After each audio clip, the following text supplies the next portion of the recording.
Bases dropped here on the PM side here. Past dinner on the PM here on the East Coast. We're waiting for Niko Moreno from the Soccerbar and from PulsoSports to join us here coming up in just a little bit.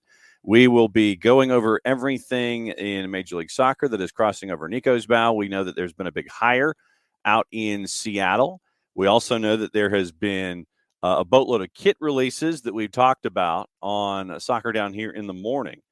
And there's a really cool one, and I'll go ahead and admit it. Seattle had a really cool kit. You're following up Jimi Hendrix with Bruce Lee. And so we'll find out what the thoughts are and take the pulse of everybody and check with kits with Niko as well. We've got player movement to talk about. We've got training camps wrapping up. We've got the West Coast to talk about. There's been a transaction today where it looks like Charlotte really wanted some help at the back, and they probably paid a boatload of money for it. Bill Tuiloma going from Portland to Charlotte for up to $800,000 in GAM, $500, and then $300 in subsequent years. So we'll keep an eye on that. Go through the transactions that are on the board in Major League Soccer that you might have missed. Tuiloma happening today. So we got that going on. You've got other news. You've got the Houston Dynamo signing defender Mujib Morana to a homegrown contract through the 23 season, options for 24 and 25. 22-year-old fullback becomes the club's 15th academy product to earn a homegrown deal with the first team following an impressive 22 debut with Dynamo 2. 1 assist over 23 appearances, 10 clean sheets.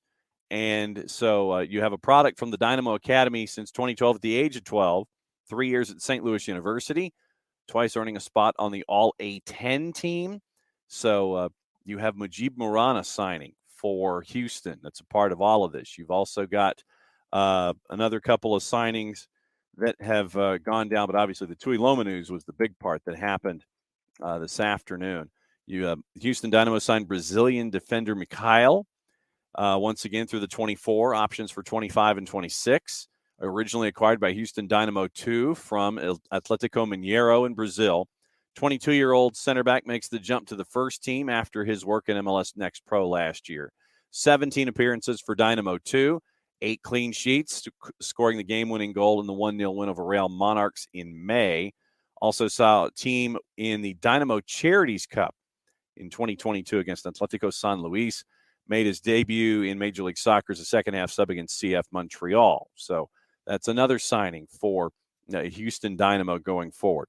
Other news with players, Philadelphia Union shoring up their keepers, signing the 2023 Super Draft selection Holden Trent, selected number 28 overall out of High Point University, joining the 22 runners-up. And it's a contract with 23, options for 24 through 26. Interesting there. Ernst Tanner, in a couple of sentences released to the media. Holden's collegiate performances showed he's a talented goalkeeper. We've been impressed with his ability to learn how we expect our goalkeepers to play in order to support our aggressive style. We believe his athleticism and mentality will give us one of the top goalkeeper units in MLS once again this season. So you have a 6'2", 165-pound graduate from High Point University, Holden Trent, who is now going to be a part of things as he has signed on the line that is dotted with the Philadelphia Union. 22 clean sheets, 52 appearances with High Point from 20 to 22. Top Drawer Soccer's best 11 second team. Big South Keeper of the Year. Big South All-Conference first team. Big South All-Tournament team. And he's seen 30 minutes of action in scrimmages against Austin FC and St. Louis City SC. Native of Greensboro, North Carolina, projects as the third-choice keeper behind Andre Blake and Joe Bendick. And it is now time, after we have put the news to bed. Oh, he's drinking. Oh, okay. I see what he's doing. He's drinking the Bruce Lee colors. I see how that goes. I see how that's working. A couple of other things really quickly before we get in with Niko. Inter Miami signing homegrown striker Schneider Borgelin. FC Dallas signs their forward Herbert Indele after their super draft selection. So, Niko, what is up on the West Coast? Hey, what is going on, guys? Just drinking a little bit more electrolytes. I am fighting away a uncomfortable, I don't know if it's a cough or a cold, but nothing big enough to stop me from being on the best show on the East Coast and the West Coast. Let's put it out there There you with go. you, my man, John. So I'm here ready for battle. All right, so let's talk about a couple of things going on in Seattle. We got the hire, and since you were battling with the electrolytes with a particular color, let's talk about that particular color and how it now applies to the new Bruce Lee jersey. What's the feedback been out west with Be Water, my friend? Be water, my friend. That's what I want everybody to just kind of get in the mindset of, it's red, become the red. If it's yellow, it's still, become the yellow. I mean, honestly, there's been some back and forth. I get fans that don't like the colors going away from the traditional rave green, the blue, everything that obviously screams the Sounders. This is something that we don't really see in global soccer in general, right? But try to think of it this way. When you're talking about bringing in more of a community, when you're talking about globalizing your brand a little bit, doing things like this is part of the game. And honestly, there is a huge connection between Bruce Lee and the city of Seattle, and Seattle, therefore, the Sounders, right? And that's what they want to try to implement, man. I mean, you look at the numbers. You're talking about $50,000 in just a couple of hours. You're talking about the best selling jersey. You expected this because Bruce Lee is global. He is someone that was beyond his time, that wasn't just a cinema star and a martial arts star, but he had a lot of influence in just discrimination and making that old stigma of what Asian culture was looked at here in the West to more of an empowerment movement, right, of what they could provide. So I just think it's amazing. I love the jersey. I love the dragon. I love the design, the details of the yin yang, the signature of Bruce Lee in the lower part of the kid. I honestly, for me, someone who has been a huge fan of what Bruce Lee did on and off the screen. I absolutely love the kid, but I do hear a lot of fan base being upset about the red. Of course, the Providence, everything that comes with the Providence thing. But at the end of the day, I think this is fun. And as I said on Twitter, anytime that you're talking about an icon like Jimmy, like Bruce, give them a pass and allow them to have fun with this one. Yep, and if it wasn't like $9,000 to purchase the legit jerseys this year, that might be one that you add to the scales. I mean, and here's your jersey question. I don't know how many of them you've seen that have been unveiled, but do you have thumbs up, thumbs down when it comes to the jerseys that have been released so far? DC United finally released the Cherry Blossom jersey. They did that a little bit ago. They finally released the Cherry Blossom jersey. And I haven't seen that one, the Cherry Blossom, but let's see, thumbs down, the Philadelphia with like the clouds on it. I wasn't fun of. I like the New York City FC with the like scales type of thing going on with the orange stripes. The Atlanta United is always a killer for me. You can't get that wrong. But one that really surprised me, and I really like it, is where a whole bunch of old friends of us here are going, and it's Columbus, that black kit. I was talking to Jimmy Medranda, and man, that black kit is just nasty. I like that one. and I know we're all going to sit here and say, okay, for Festivus, I'd like this one, and this one, and then just don't get me anything else because it's going to cost you an arm and a leg and somebody else's arm and a leg to get the legit ones this year. So it's going to be fun to see the new jerseys trotted out. That's true. You know what I like about this Bruce Lee kit? The jackets that come with it, or they don't come with it, but they're kind of in the store. $130. I would pay for that. $130. I don't think it's bad, but I love the inside and the logo in the back. Those are bad, man. Those are bad. See, but what they're trying to do is they're trying to get you to get the jacket and the jersey. They're trying to get you to get both and drop 3 spins on the card and get it done that way. I think that's what they're trying to do. They're trying to cross market, and it's like, yeah, you want to get the jacket too, because look at the ensemble. The ensemble's fantastic. Look at this. You got to get that. That's what they're doing. Well, that's part of the business, my guy. I mean, go try to get an authentic Real Madrid jersey in Spain, man. I mean, if you're not buying it from the guy in the corner that, stitched it himself, you're probably not going to get it in Spain, I mean, unless you're doing pretty well. Same thing goes in Colombia, man. I mean, a lot of the authentic jerseys, very little get purchased because there's a whole bunch of, I don't know if it's the same, they call it pirate merchandise in Colombia. That's kind of what it is, man. They sell it out, but it's a business, but I love it. I dig it. I think it's important for the casual fans, for the younger people that are involved in MLS.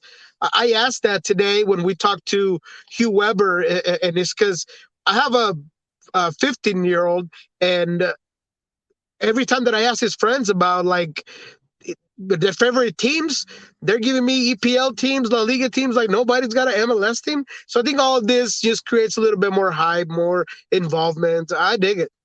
One of our folks in the Twitch pitch, Kefsey, says being water should be natural to a sounder. I love it, man. I think it goes hand in hand.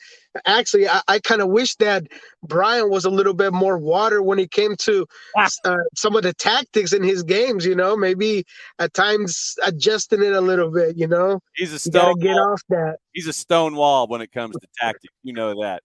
Kefsey also says, likes Houston for just being recognizable, not feeling Charlotte with the purple or the Timbers. You mentioned Hugh Weber, and I want to get into that because he is now president of business operations out there for Seattle. Majority owner Adrian Hanauer outlines an ambitious 6-year growth strategy for the Sounders, which includes team-associated investments, beginning with the development of the state-of-the-art sports and entertainment site in Renton, which is poised to become one of the largest, most advanced training facilities in MLS, encompasses part of the roles that they want to have as a tent pole for the World Cup in 2026. So to maximize community brand and global commercial opportunities, this is the release from the Sounders. Denoted within Hanauer's ambitious 6-year plan, they appointed 25-year sports industry vet and former NBA and NHL team president Hugh Weber, responsible for supporting and activating Hanauer's vision, comes to them from Harris Blitzer, where he served as president for the parent company that owns the 76ers, the Devils, the Prue, and Crystal Palace. And so this is once again what's been the lay of the land now that Hugh Weber is now a part of the fold, coming over from Harris Blitzer Sports. Well, I haven't really got a chance to interact with the fans about it, but having a roundtable discussion with the man for, I don't know, more than an hour, the guy, I mean, he's on point. He knows exactly what he wants to attack, how he wants to help this brand grow beyond where it is right now, globalizing it, making sure that he's bridging the gap in between this new generation of kids that have more allegiances to top tier leagues and not with their own domestic ones. So I really appreciate Adrian's, as an owner, his commitment to just get better and continue to grow, because the Sounders are one of the most successful franchises in the league, and they yet don't have the global impact that some of the other clubs around the league. So I really enjoyed hearing his thought process behind bringing a recognized name like Hugh Weber into what it is, business operations. The whole facilities, it being one of the biggest in MLS, I think it's something this team needed for a very long time. He's going to be part of that component. The fact that obviously we've seen kind of that connection between the Sounders being the number one club, or, the one club for Major League Soccer here in Seattle, but in the PNW, they carry so much weight. So the fact that this region is going to host some World Cup games, there is a big connection between the organization that's running that in the city. And that's why Peter, who just went from being business operation to leading that group for 2026, it kind of all comes down together because the city's going to benefit in a huge way of what is obviously the biggest sporting event in the world, right? There's going to be new facilities built in the city, training facilities, state type of just top of the line facilities. Some of the already designed places like Star and those are going to get renovations. So I feel like there's already a plan to bring even more of a soccer culture to a highly soccer culture community. So I'm just excited about it. Before you came on, I was going through some of the transactions that have happened recently. Most of them are signings, but one that happened today comes out of Portland. Bill Tuiloma leaves Portland, goes to Charlotte for up to $800,000 in AM over the next 2 years. Charlotte saw a need, and they're dropping a lot of dime to bring Bill Tuiloma in, and I'm guessing Portland was like $800,000 over the next 2 years, $500,000 and $300,000. Sure, we'll take that. So Tuiloma leaves Portland, goes to Charlotte, and Charlotte really did empty out the piggy bank for that one. I think it's a good move. It's ambitious. I get that maybe not a lot of people know what Tuiloma could bring to a team like Charlotte, but he has come together and he's developed into a really solid defender, someone that could also provide some set piece opportunities if he's given a chance at times. I think that when it comes to corner kicks, when it comes to a lot of aspects of his game, Charlotte, like you said, needs to put in that void. They needed to bring somebody in. There's a lot of leadership aspects that are going to be filled here. And for a team like Charlotte, that I feel like always played better when their defensive line was solid, I think this is a good move for them. Yeah, because, I mean, they initially went into last year with Christian Fuchs out on the left. And Christian Fuchs when he was your left back was exposed. And then that meant that they had to have protection, either moving Fuchs to the inside or adding someone off of Fuchs' left shoulder to go 5 at the back, or having, midfielders retreat to protect Christian Fuchs from folks running at him. So now bringing in somebody like Tuiloma can help in that regard, where you got somebody who's younger, you got somebody who's a developing talent, and they're not going to get run past every single time that they're going to get caught flat-footed and cost you defensive issues if you're Charlotte now. Yeah, and now let me clarify. I like the move, what it means. Do I think that they maybe overpaid a little bit when I looked at how much Jonathan Mensah went to San Jose? Yeah, maybe. So maybe that's the one aspect that I don't like about it. But the player, the profile, what he brings, I think it'll be a solid fit. Mensah to San Jose. Obviously, that's another one, Columbus, and you're kind of sitting there thinking, all right, Wilfred Nancy. Wilfred Nancy is trying to get this club and have it be the way that he wants it. And all you have to do is look at CF Montreal, hopefully impact sooner rather than later, perhaps, maybe, possibly, maybe not. But Mensah, I guess, didn't fit, or Columbus got the offer that they couldn't refuse. Jonathan Mensah out of San Jose to help them out. I think San Jose, like I said, it was a huge get for him because of you're talking about a top-of-the-line defender, defender of the year candidate, someone who's won in MLS, that has been part of a solid program that can do a lot of different things from the defensive position. One of the most physical guys that there are at center back. I recall that 2020 run that they had. He was a huge component in that. So that's a huge get for San Jose. I've talked about it. I think they're in the right path to having a very decent season. But when it comes to Columbus, they need to do a couple of things. I'm still wondering about the wing depth. I think that center back, and look, this is a team that has made inquiries about Javier Arriaga here in Seattle. So they have some sort of need at center back already.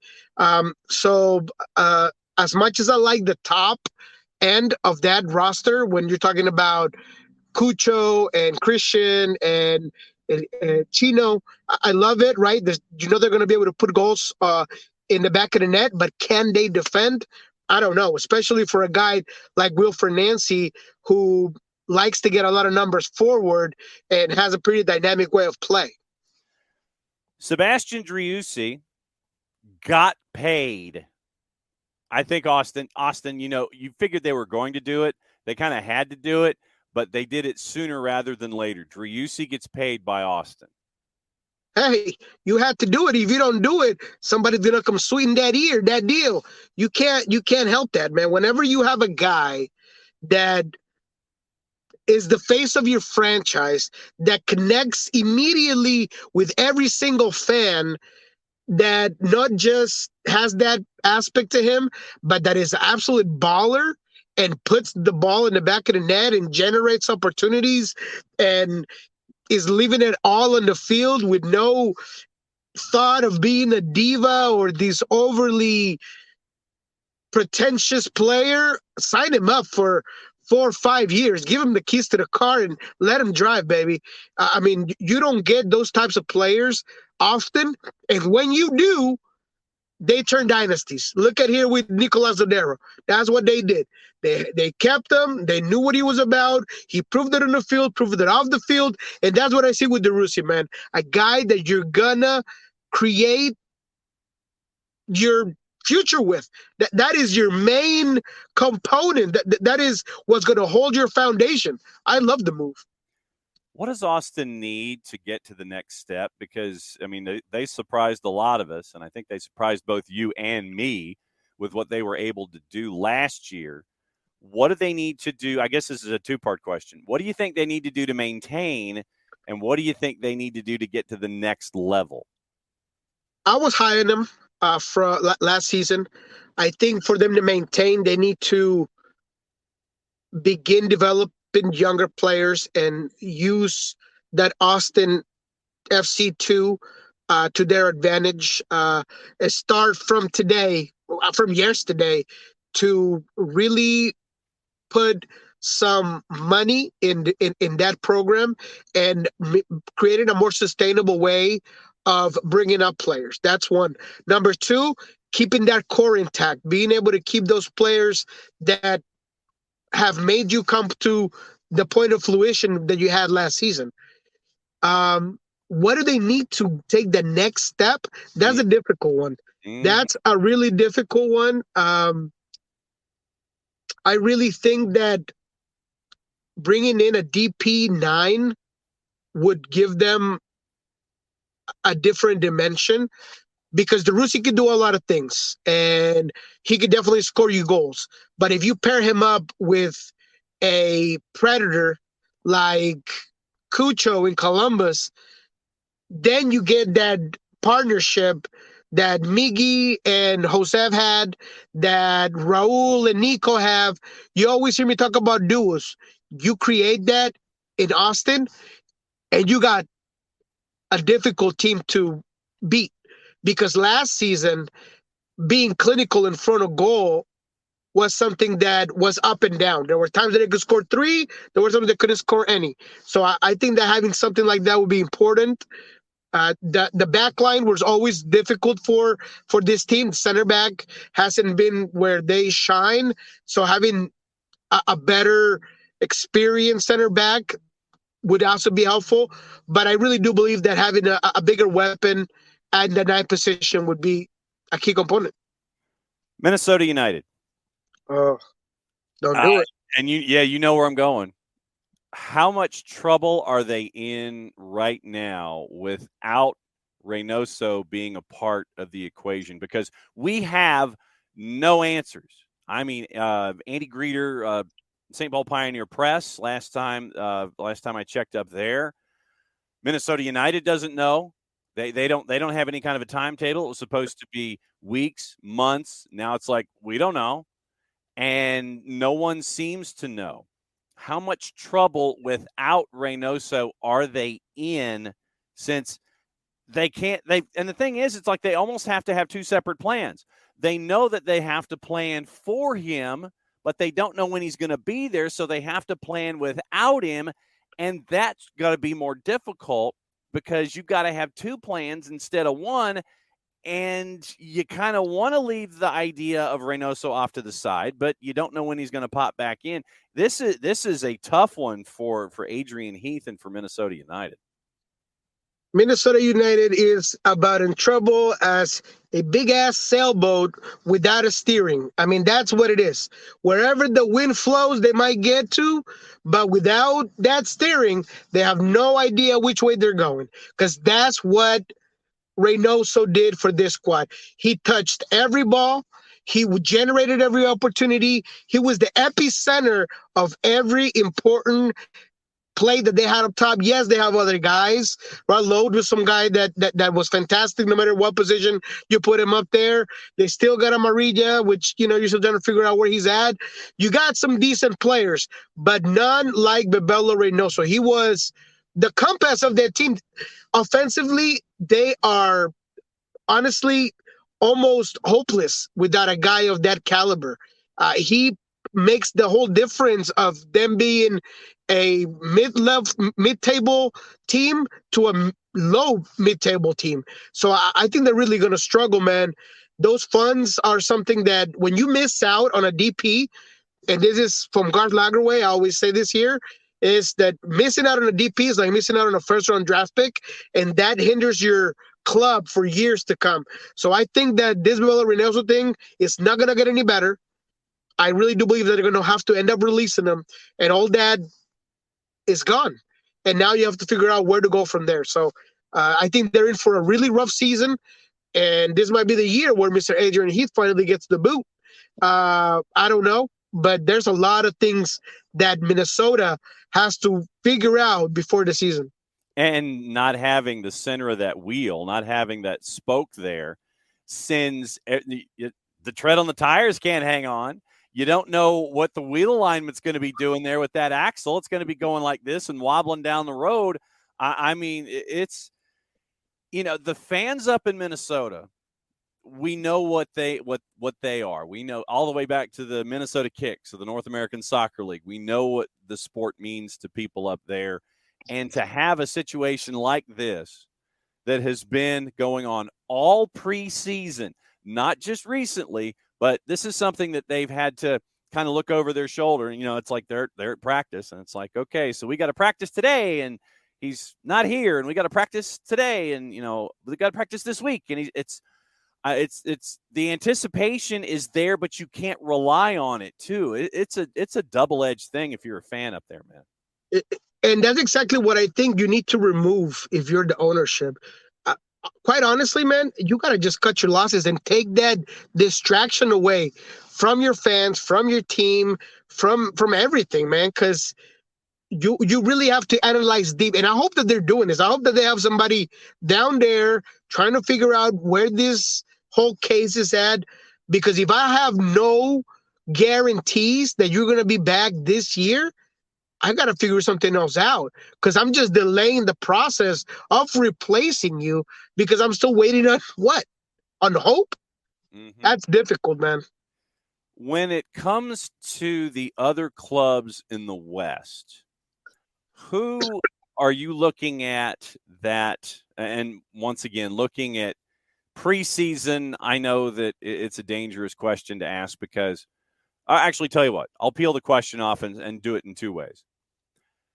How much do you look at preseason as the be-all, end-all of what the season is going to be, and how much context do you give to your listeners, your viewers, and your readers about what's going on in a certain context with whatever team you're talking about in a preseason? How much context do you give traditionally when it comes to teams that you cover? Yeah, I use the context of planification. You don't look at the result. You look at the functionality of the games, individual performances, what formation they're on, looking at the roster 11 days or 10 days from the start of the regular season and try to come up with a conclusion behind it. So, yes, I actually do a lot of that. Just recently in Soccerbar, I talked about the fact that LA Galaxy will more likely than not come in with a three-man back line and get away from the wingers, because I look at that roster, I look at what they're doing in preseason, I see the issues and difficulties, I see that Javier Hernandez just got hurt, and I try to come up with what I believe, in my mind, analyzing the preseason games, Greg Vanny's trying to do. So that's kind of what I use the preseason for, and the way I bring it to my audience. So then when it comes to all of the context that you've been looking at, who still gives you warning signs in the West with everything that you've seen so far, even adding the context to the discussion? Obviously, I think Minnesota's on that list when it comes to the West. So is there anybody else that is sending off all of the letting, the air raid sirens are going off and, you're seeing nothing but red lights coming at you with particular teams in the West? Who else is getting red lights in addition to Minnesota United right now? The newcomers, man. The newcomers. San Luis City. St. Louis City, man. I look at that roster and I get that they want to do this. We're going to be a team. We're going to do this as a unit. But I look at the roster and I see a roster that might be a mid-table team 5 years ago. Right. 6 years ago. But in today's MLS, I see them dead last. I mean, I'm not sure if, obviously, their coach has the ability to perhaps high pressure teams and outwork rate teams and try to provide some sort of moral victories with the type of talent. But I see a lot of players that have potential. I see a lot of young players that could provide you with some substance, but I just don't see that elite product that's going to put you and give you a chance week to week. So then who's giving you, all right, so since we've done red lights, who's giving you the yellow light and who's giving you the green light so far? Yellow light, I've mentioned San Jose, so we won't go too much into it. Real Salt Lake, also yellow light. They've lost some pieces, but they've also added Brian Vera and a couple of really good players. Really interested in how they're going to play out. I hear that they're still looking for another attacking piece. So depending on who they bring in, I still see them yellow. When it comes to green light, well, you know what? Let's keep it a yellow with Timbers. I see a lot of talented players, but the fact that Darren Asprilla just went through surgery, he's always kind of this jack of all trades, this ace that you could bring in as several times. People are going to miss him. I really do. People don't understand how much Asprilla did for this team. Tulio Loma leaving. A squad that I feel like has digressed defensively over the last couple of seasons. So I think they're going to be in the yellow. And in terms of green, man, I mean, you got LAFC.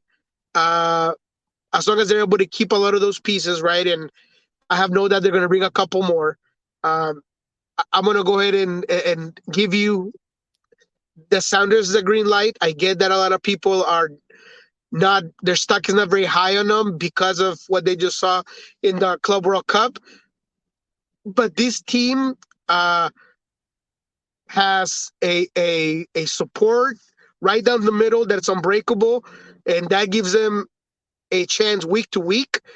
Nicolas Odero, in his last year of his contract, is thinking about nothing else than to leave the best possible legacy behind him. So he's going to be on point. I've seen his offseason workout. I've seen his determination. Watch out with Nico this year. Last year of his contract. No option next year. This is it. That's all you're getting. So I think he wants to leave a big legacy. Raul Ruidiaz, Christian Roldan. I think this team has got a green light for me, obviously. And yeah, that's about it. Yeah. Okay, so what's going on? Time for the plug. What's going on with Soccerbar, PulsoSports, and with you? All right, Soccerbar. Not till Monday, but we are hoping to get a couple of voices in. Where we're trying to reach out. I'm not gonna go ahead and give you guys any names right now, but it's gonna be a good one. Good Spanish player, East Coast player. So stay tuned for that. When it comes to PulsoSports, if you want to hear everything that we talked about in a fantastic roundtable set up by the Sounders with Hugh Weber and Adrian Hanauer, who was on a conference call because he has COVID. He let us know that he had COVID. He was unable to be in Morocco because hours before heading to the airport, he tested positive. So he wasn't there with us, but that whole discussion was amazing. We touched on a lot of points, touch on the numbers for the Bruce Lee kid, touch on 2026 World Cup, the facilities, the team. So check that out. And hopefully another hour in our YouTube channel, PulsoSports. There you go. So we'll let Niko get back to life with PulsoSports and staying hydrated with the color of the Bruce Lee jersey. That's another go-round of Thursdays with Niko. You know what? Next week, we're going to be previewing the season, man. I like it. I'm ready, man. I'm hyped, man. I'm all in on this MLS season, on the Apple MLS Pass, everything, man. I'm hyped. That's another go-around of Thursdays with Niko at El Rolo and W on the Twitters. I'm just John. For everybody here at SDH, mucho plati, I'll play it safe. And we'll be back with you again next week. It's the end of the show, which means I get to do this.